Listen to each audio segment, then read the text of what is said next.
On revient sur une date importante de l'histoire de ce pays, le 25 août 1958. Le général de Gaulle était alors en visite à Conakry lors d'une tournée de ce qui était alors encore un territoire d'outre-mer colonisé par la France. Sékou Touré et Charles de Gaulle vont tenir 2 discours qui vont précipiter les choses en direction de l'indépendance de la Guinée, et ce, à 1 mois d'un référendum décisif. Retour il y a 60 ans sur une journée historique avec Maxime Martinez.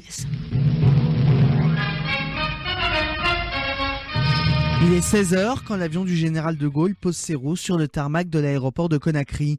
Il est accueilli par Ahmed Sékou Touré, le président du Conseil de la Guinée, vêtu d'un costume traditionnel. De l'aéroport à la ville, ce devait être sur 15 km une ovation ininterrompue. La population guinéenne, avec ses costumes colorés, ses files d'enfants, ses danseuses, donnait à la visite du chef français l'éclat et le ton des plus grandes journées. Après le bain de foule et une entrevue privée, les 2 hommes partent à l'Assemblée territoriale pour prononcer leurs discours respectifs. Sékou Touré est le premier des 2 à parler. Nous avons quant à nous un premier et indispensable besoin, celui de notre dignité. Or, il n'y a pas de dignité sans liberté. Tout assujettissement, toute contrainte imposée et subie dégrade celui sur qui elle pèse, lui retire une part de sa qualité d'homme et en fait arbitrairement un être intérieur. Nous préférons la pauvreté dans la liberté à la richesse dans l'esclavage.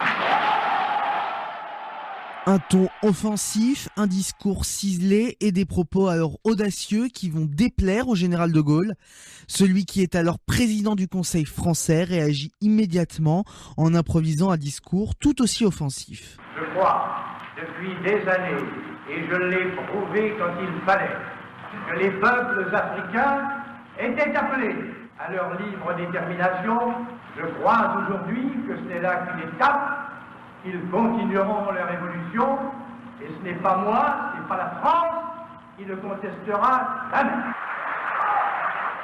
On a parlé d'indépendance, je dis ici plus haut encore qu'ailleurs, que l'indépendance est à la disposition de la Guinée. Après cette passe d'armes, les relations entre les 2 hommes d'État se tendent. De Gaulle confiera même à ses proches « Nous n'avons plus rien à faire ici ». Le chef du gouvernement français annule toutes les réceptions prévues et quitte Conakry le lendemain matin.